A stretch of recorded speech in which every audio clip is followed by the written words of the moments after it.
আসসালামু আলাইকুম সবাইকে। আশা করি সবাই আল্লাহর রহমতে ভালো আছেন। আমি আল্লাহর রহমতে অনেক ভালো আছি। আজ আপনাদের সাথে একটি গুরুত্বপূর্ণ বিষয় শেয়ার করব, তা হলো বাচ্চাদের শুকনো কাশি হলে কি করণীয়। বাচ্চাদের শুকনো কাশি অনেক বেশি হয়ে থাকে। তার মধ্যে কিছু কারণ হলো ঘামের জন্য হয়ে থাকে, ভাইরাল ইনফেকশনের জন্য হয়ে থাকে। এমন সময় দেরি না করে দ্রুত পেডিয়াট্রিক বা শিশু বিশেষজ্ঞের কাছে নিয়ে যেতে হবে।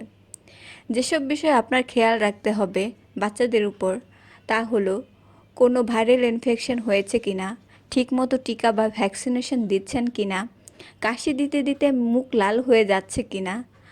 নর্মাল ইনফেকশনের জন্য শুকনো কাশি হতে পারে। এখন যে কথা বলবো তা শুনতে আজব লাগলেও কথাটা সত্য। যদি আপনি আপনার বাচ্চার দিকে বেশি মনোযোগী না হন, তখন বাচ্চা অনেক বেশি কান্না করে, কাশি দেয়। কথাটা যদি একটু সুন্দরভাবে বলি, তাহলে কথাটা এমন হবে, আপনার বাচ্চা আপনাকে তার নিজের প্রতি অ্যাট্রাক্টেড বা আকর্ষণ করার জন্য কাশি দিয়ে থাকে, যাতে আপনি তাকে একটু বেশি আদর করেন, একটু বেশি সময় দেন।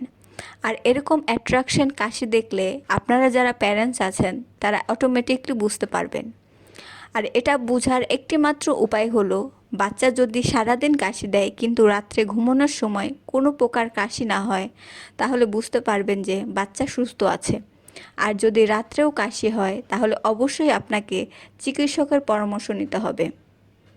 আজকের জন্য এতটুকুই। সবাই ভালো থাকবেন। আসসালামু আলাইকুম।